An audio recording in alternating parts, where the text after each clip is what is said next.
Hello, Mamapreneurs. It is Mamapreneur Nation Monday. I hope you had a great weekend up here in Chicagoland. It is frozen, like it's literally frozen over. And, you know, outside of it being like frigid, I had never lived in a place where the weathermen said it's frigid until I moved to Chicagoland, and then I understood. When I moved from Georgia to Kansas, someone said, "Beware the north wind," and I was like, "Okay."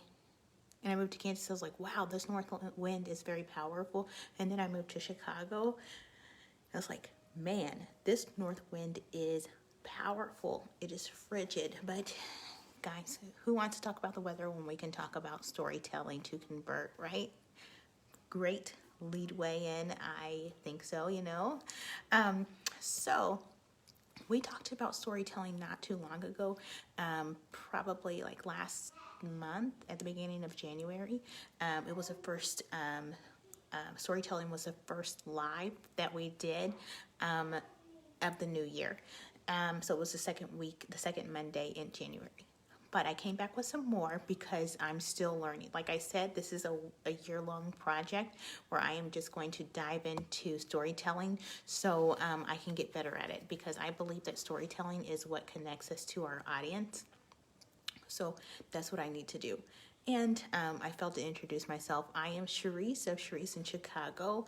I am a business owner. I am someone who really appreciates social media, and I do all the research and all the setting, and then I come back and tell you.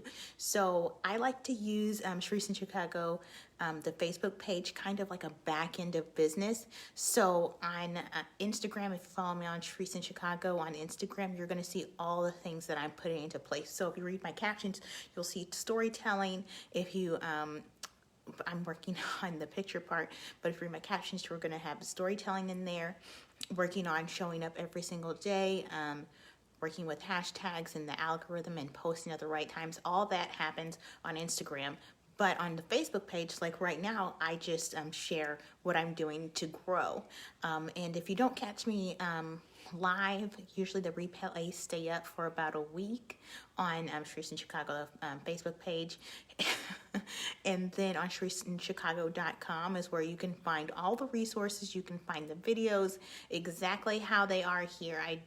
I might cut out a little bit of the beginning because I kind of wait to see if someone pops on so they can watch and get this knowledge firsthand. But outside of that, it's exactly the same, so you don't miss anything. And I think it's important because for myself, doing lives like a Facebook Live, it is new to me. It's a skill that I have to practice. So whenever I go back and I watch, I rewatch my lives every week so I can see how to do better. So that is what I do. So if you're watching, I'm also watching. I just want to be able to serve my audience better, my people better, you better, because I believe that as moms, we should be able to do what we love for the people that we love. So for our families, we should be able to run businesses that we really love and serve others that way, while also loving and serving our families at the same time. So that is Be Sharice. I hope that you have seen all the videos, and I really hope that you've seen the last storytelling to convert. If not, I will definitely link it in the comments, and I will add it to the blog post with this video. So if you haven't seen it, you can just click and watch it. But remember to go back and watch the whole video if you hadn't done that yet. So I'm just going to do a little bit of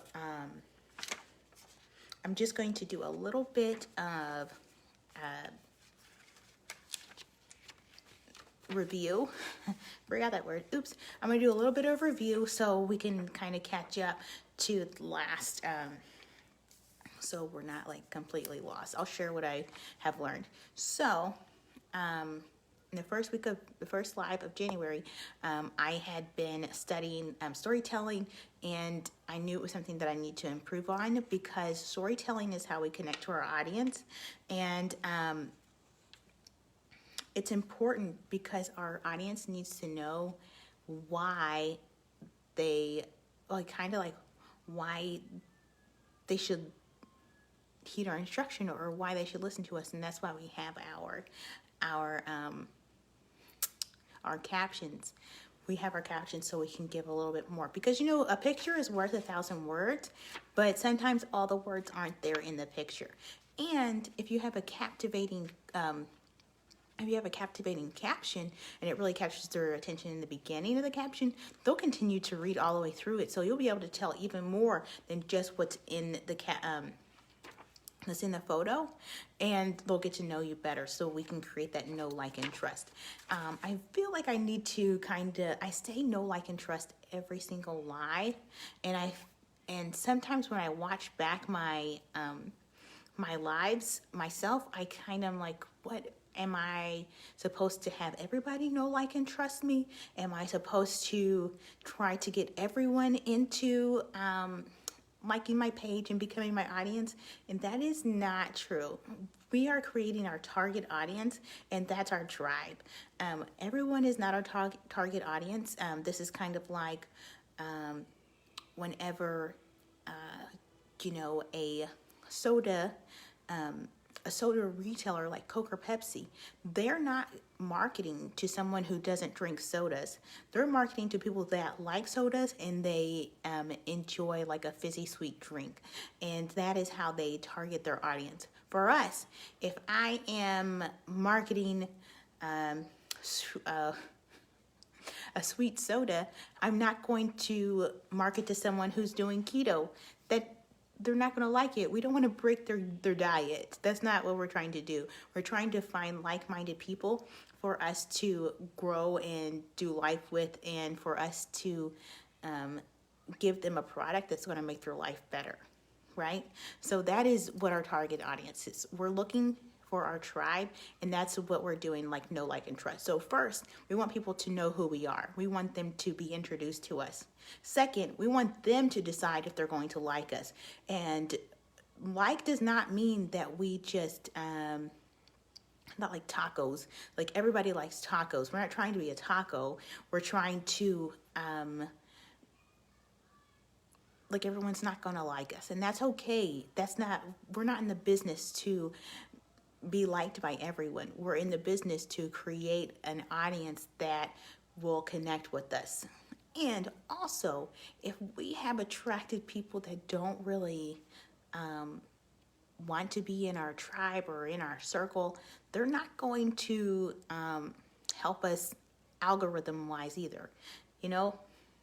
We can talk about the 10% like of our stuff that, like, of our posts that get shown to our audience. But if we are talking to the wrong 10%, social media is not going to know, like, it's not going to show our stuff to the right people. And that is why I said last week to do the work. So like, if we're going to build our businesses using social media, then we need to respect social media. Respect the rules, okay? So that goes along with our target audience and talking to the right people. Otherwise, we're not going to be able to help as many people as we'd like to help. So back to storytelling. I just wanted to clarify know, like, and trust, because we want as many people to know us, or to come to know who we are, so they can decide if they're going to like us. And those people that like us, those are the people that we're trying to create trust with. So secondly, in storytelling, we storytell so we can create relatability with our audience. That's the and the trust. People want to know that they're not the only person that wants to accomplish something, or who have the same need, And then we also want our audience to know that we have empathy towards them. We want them to know that we've been there before, and that we understand what they're going to. we're going through. So those are the things that we use when storytelling. And we tell a story by choosing one season. We choose one episode from one season in our life. And that's how we create that empathy. So someone knows that we've gone to it, we've gone through it, and we've learned something from it. And that is why I created the Storytelling to Convert, this worksheet, and that's still up on my website, so I will also link that in the blog post. This is a blank one, but it's really helped me to think through what I'm posting, and I have actually seen some great growth on my Instagram because I changed how I was using my captions. And one of the things that I learned last month, it's when I saw the biggest growth. And I am looking back every single week I go through to see if I've gained any followers or not. And last month let's go through some of my analytics real quick. Last month I had 2 reels that reached over 1,500 people. And for me, that's a pretty big deal because I only had 420 followers about. So with that, I mean, I was reaching triple the amount of people that were following me, right? And that's how people are, like, that just puts me in front of 3 times the amount of people that I've already been in front of, okay? And some of those percentages, like some of those people weren't even following me. So that is excellent to know. Now, with that, I had some people follow and then they unfollowed. Like you can see that in your analytics too. And I noticed that, and I realized from the second to last week in January to the last week in January that there was like a loose connection. Why are people not connecting with me once they see my stuff? People are following me, but they don't keep following me. Is it in my messaging? Probably. Like people like good photos, that's fine.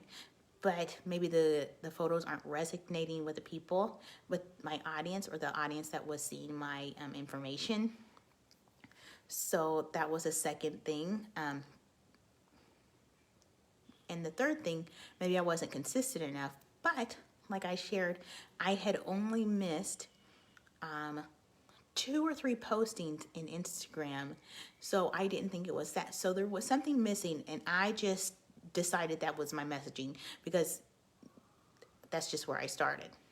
So after I heard a podcast, I'll share what I learned in the podcast in a second. But after I listened to this podcast, I changed how I wrote my captions. And, not every caption is going to be a book or multiple paragraphs long, I like to have just silly captions sometimes. Sometimes I just like to ask a question and see what people are going to say. If I go through steps, and steps I talked about last week, and it is struggle. I share a struggle, or I try to teach my audience something. I do engagement. P is like just a personal story about myself or my family. And then S is sharing. And sharing is sharing results or a change or something like that, So I went through steps and I used those, and I changed how I was speaking to my audience in my caption. And even though I was pinpointing and choosing one, I just choose one struggle with one victory, or I choose one struggle with one victory. What I realized was I wasn't really developing the story enough. And when I say that, like I would say I had this problem and I fixed it, but I didn't, talk about my feelings or emotions. Wow. So I went through and I kind of had to do like a short story. So, I have a toddler, and like her children's books, they can have like 30 pages, but they have 30 pages equals like 30 sentences. So I had to do and it tells the whole story. So a 30-page book with one sentence tells a good developed story. And I was trying to kind kind of put that into my captions so it's short, and to create that kind of, to just develop the story well. And so I listened to this podcast by Kayla Kraft. You may have heard of her. She is the millionaire, the mommy millionaire, and she's really wonderful. I really enjoy following her on Instagram. She gives so much good advice. She has worked in social selling, direct selling. She's a marketer, but not just a marketer in like a social media marketer with her own digital products. But she's also a social seller with like network marketing. And that's kind of the same lane that I want to be in, like with digital products and also with direct sales. So it really just, she's a good example of how to do marketing. Anyhow, the mommy millionaire, Kayla Kraft, she had a podcast called she has a podcast called The Mommy Millionaire. But this podcast was on storytelling, so I automatically clicked it. Like after looking through all the episodes, I think it was the first podcast that I ever listened to by her. But since then, I kind of binged her podcast. Excellent. They're so much fun. She's so funny. So with that, she talks about like 3 main things. And I thought I was doing these things well, but obviously I wasn't captivating my audience. So that helped me to realize that I was not. And I implemented them and they worked. So the 3 things are, I have them written down. It was like, understand the type of story that you want to tell, 1. 2, who is the hero in the story? So it's kind of like, oh my God. I ripped out my page. Anyhow, it's fine.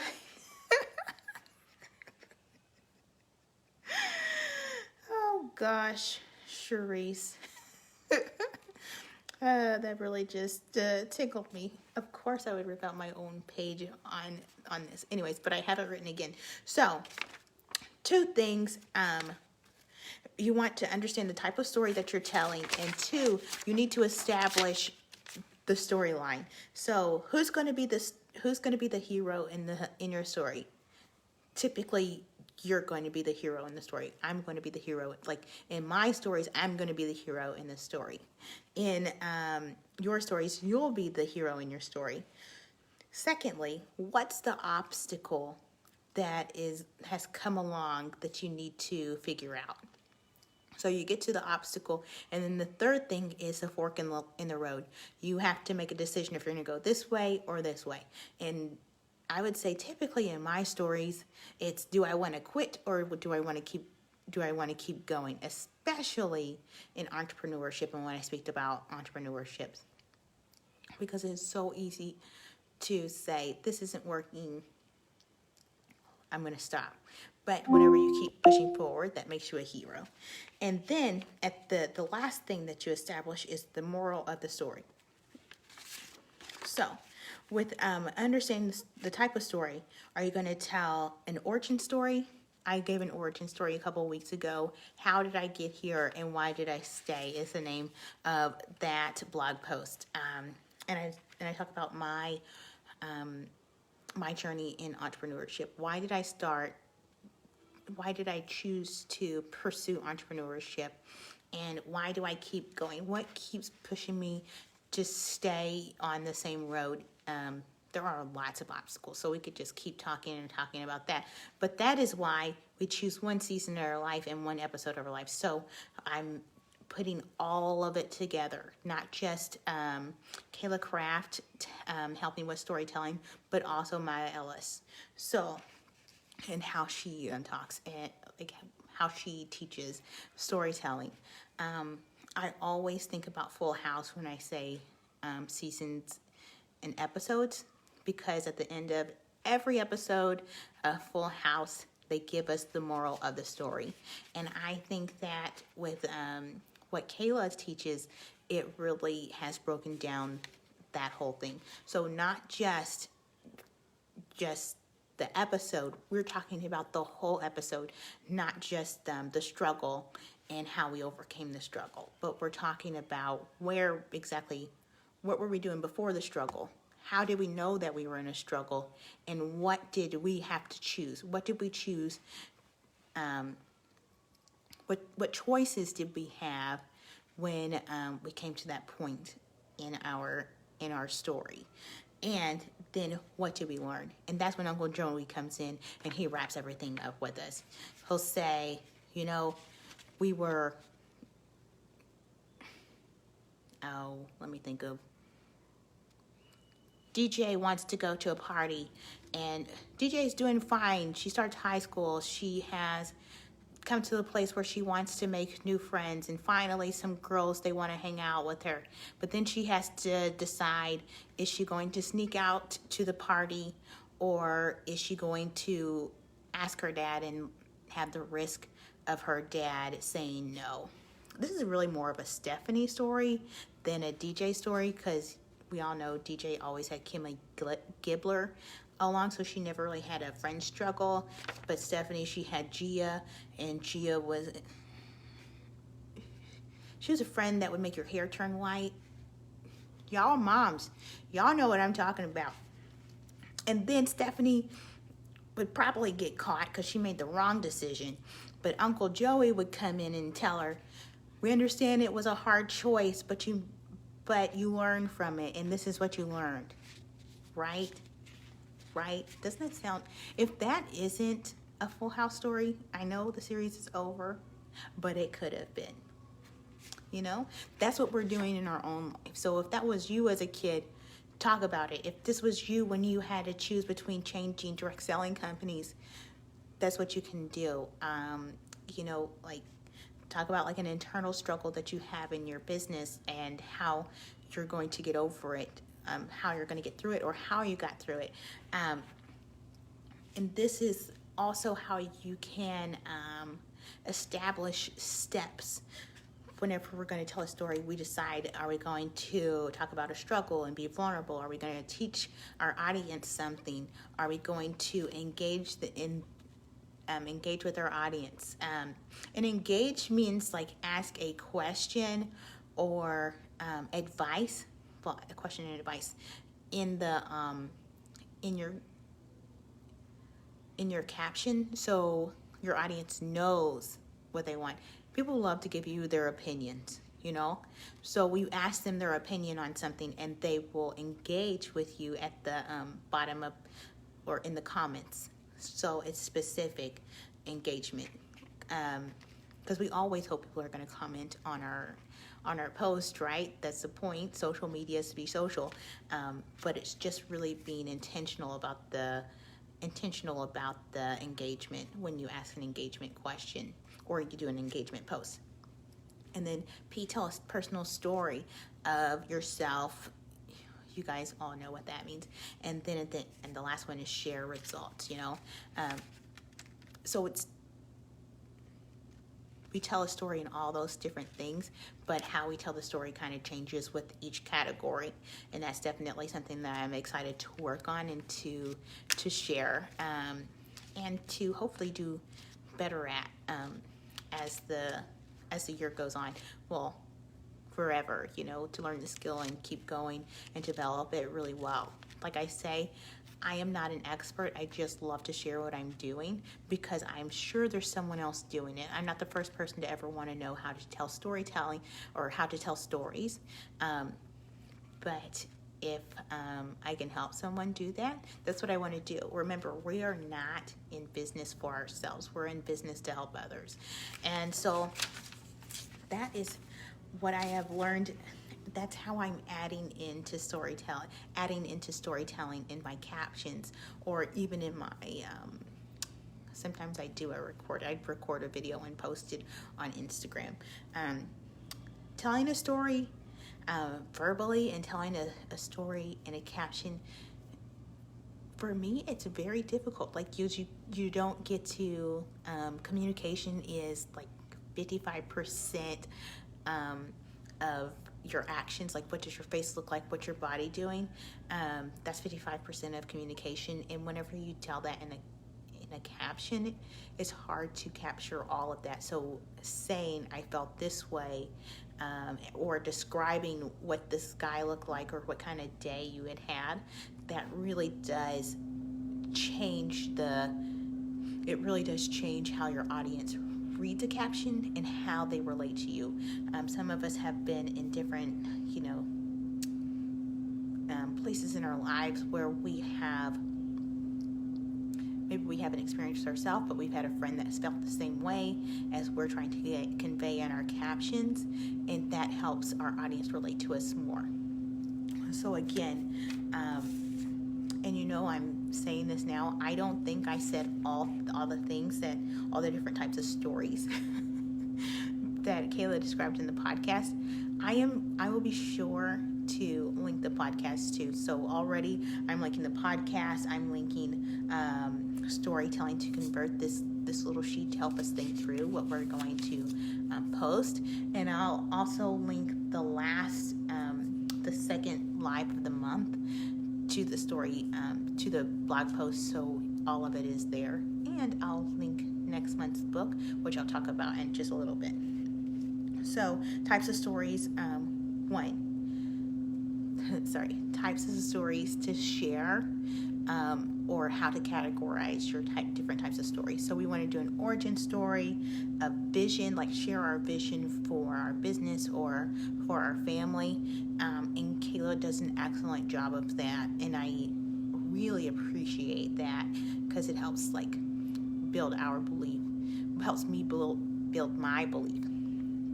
And then third, tell a story about your company or the people that you're doing business with, or tell a story about your own personal business. And then secondly, we want to tell the hero, the obstacle, the fork in the road, and the moral of the story.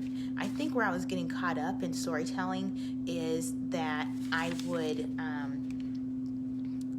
try to, for me, I would put together the obstacle and the fork in the road. But the way that she explained it and that it kind of developed for me is the obstacle comes before the choice. So there's a problem before you have to make the choice that you have to make. And that is really what builds the story and helps to create empathy and to share better with others. So that is what I'm using. That is what I am just so excited to implement into my own business. I have already seen some results from myself working in that, and it has been very good. So that is the subject for our live today. I have got to get better at closing out these lives because I kind of don't know what to say. I practice everything, or I think about everything until I have to close out, and I don't think about that. So I'll do better. So let's see. Today is the 8th. I wore heart earrings because of Valentine's Day. I really like them. I feel very festive in my earrings. But next week is the 15th, and then the last week of the month is the 22nd, and I will be doing a review on the Millionaire Fastlane. And if you haven't seen, I posted it in this group just 3 or 4 posts ago, and or on this page just 3 or 4 posts ago, and it's a book I'm reading for this month. Guys, I have been so pleasantly surprised by this book. I heard about it in a podcast, and it's interesting because if you have ever read a book by Susie Orman or Robert Kiyosaki, and I'll tell you, Robert Kiyosaki, when I read Rich Dad Poor Dad, it really changed how I viewed money, and how to create income in the best way, because growing up I always thought the way it was just the way it was, and that's not real, that's not true.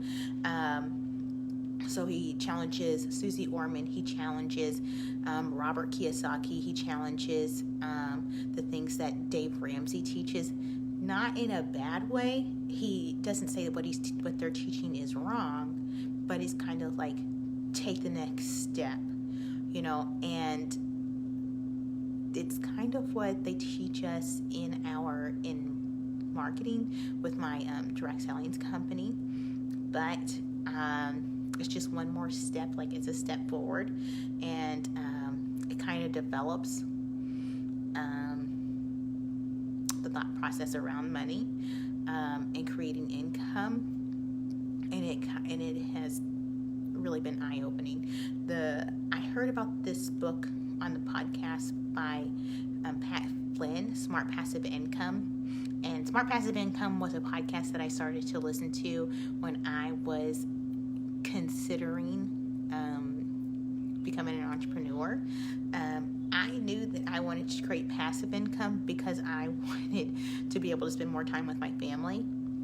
So I started listening to that podcast.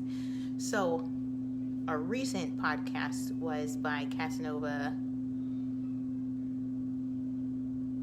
I can never think of this guy's last name. His name is Casanova. I think it's like Casanova Jones or something. How can you forget the first name Casanova? I don't know. But if you look up the Smart Passive Income with Pat Flynn with Casanova, whatever his last name is, it's going to come up. And he is someone who has gone through crazy challenges. Like, people don't return from challenges. Sickness and loss. Listen to this podcast too. I'm giving you a lot of homework this week, but it's all good. It's all inspiring and kind of like push forward. But he talks about how he read 2 books and they changed his life. First, Rich Dad Poor Dad by Robert Kiyosaki, and then he read this book by M.J. DeMarco, The Millionaire Fast Lane. And when he said that, like, I knew what Robert Kiyosaki had done for me, so I picked up the book, the next book that he recommended. I started reading it. 2 chapters in, I bought a hardback copy. Well, I bought a physical copy for my husband because I felt like he also needed to read it, because this Robert Kiyosaki's Rich Dad Poor Dad did the same thing for my husband, and it inspired him so much that he gave the book away. He gave away Rich Dad Poor Dad to a friend, and I really believe that most people who are in direct sales, like, they have the desire to do more, not only for themselves, but they want to set their families up and set their families up better. And those are books that inspire us to do that. So that's why we read them, and that's why we share them. And if you are in that category of people who want to do more for yourself, but also for your family, then I recommend you pick up that book. But I am going to review it on the 22nd.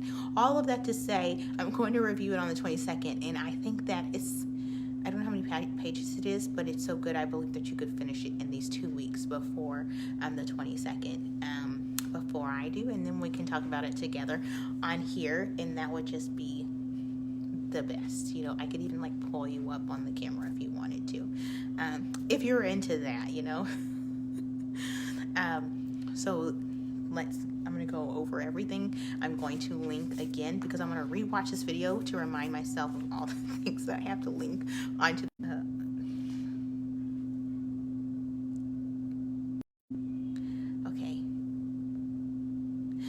I got disconnected 2 times. So I'm going to link the first storytelling to convert video and blog post. I'm going to connect this storytelling to convert worksheet.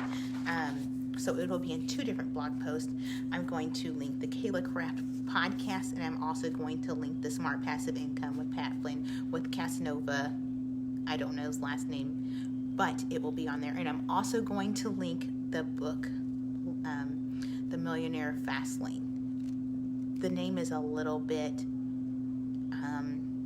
deceiving. In my personal opinion, I think it is, because He even says in like the first chapter, like, if you think this book is going to tell you how to get rich quick, that ain't it. And I love that, because if you've been doing marketing any amount of time, you know that's not true. Yeah, so guys, thank you so much for gathering with me today. I hope that you have enjoyed yourself and you learned a little bit. I hope that you pick up the book. I have a lot of hopes for you. I really hope you pick up the book, because I have absolutely enjoyed it. I'll also link Rich Dad Poor Dad in case you haven't heard of it or you haven't read it yet, so you can get that. And if I also did it again. I always do this at the end of every live, like last thing, and then I say like 3 more things. So every other Monday, we have a women's group where we talk all things business. We lock arms and we run together. If you are interested in that, if you're interested in the businesses that I do outside of Instagram, please send me a message. I'd love to share that with you. And if I do not talk to you before next Monday, I will talk to you Monday. Have an excellent week. Happy Valentine's Day. And, buy yourself something nice, right? I'm going to buy me something nice.